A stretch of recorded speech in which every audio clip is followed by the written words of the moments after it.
नौजवान जिना करते हैं उन्हें पता होना चाहिए, हदीस पाक में आता है कि जो जिना करता है और फिर नहाता है, गुस्ल करता है, तो उसके हर गुस्ल के कतरे के, हर कतरे के बदले में 1 साल का गुना उसके नामे अमाल में लिखा जाता है। तो जितने कतरे होंगे उतने साल का गुना उसके नामे अमाल में लिखा जाए।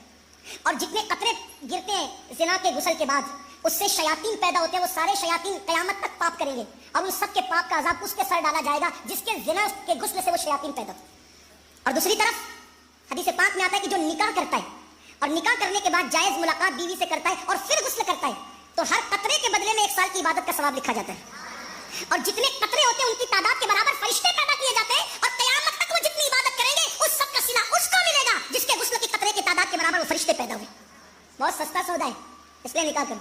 और निकाह की जरूरत है, मैं अपने बड़ों से माफी मांगती हूँ, निकाह की अगर जरूरत है, घुट घुट के नहीं रहना घर में, अपने माँ बाप के कान में कह देना मेरी शादी कर दो, ये कोई बुरी बात नहीं। छुप के जिना करने से अच्छा है, छुप के जिना करने से अच्छा है कि माँ बाप के कान में खुद नहीं कह सकते, भाभीियों से कहलवा दो, भाइयों से कहलवा दो, दोस्तों से कहलवा दो, मेरी शादी कर दो, ये कोई गुनाह नहीं। कुछ लोग कहते हैं शर्म आएगी अगर कोई नौजवान कहते मेरी शादी कर दो, तो औरतें बातें करती अल्लाह इसको क्या हो गया, पागल तो नहीं हो गया?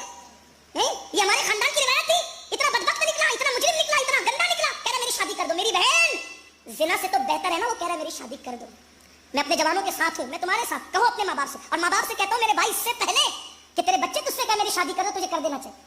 हाँ, कुछ लोग कहते हैं मौलाना खिलाएंगे क्या? मैंने कहा अल्लाह रज़ाक है, जो मुर्गियों को भूखा नहीं रखता वो तेरी बहू को कब भूखा रखेगा? और जिस रसूल ने फरमाया सल्लल्लाहु अलैहि वसल्लम कि निकाह करो मालदार हो जाओ, मेरा तजुर्बा है, जिसने भी निकाह किया वो मालदार हुआ, शर्त है कि गुनाह छोड़ दे निकाह के बाद। हाँ, और बेटियों से भी कहता हूँ, बेटियों से भी कहता हूँ कि अगर उनको ये हाजत हो कि उनका निकाह होना चाहिए, तो किसी का हाथ पकड़कर भागने की बजाय वो शराफत के साथ अपनी माँ के कान में कह दे कि मेरी शादी कर दीजिए। ये भी कोई ऐब नहीं, बेटियों के लिए भी है, क्योंकि जितने हुकूक बेटों के उतने हुकूक बेटियों के।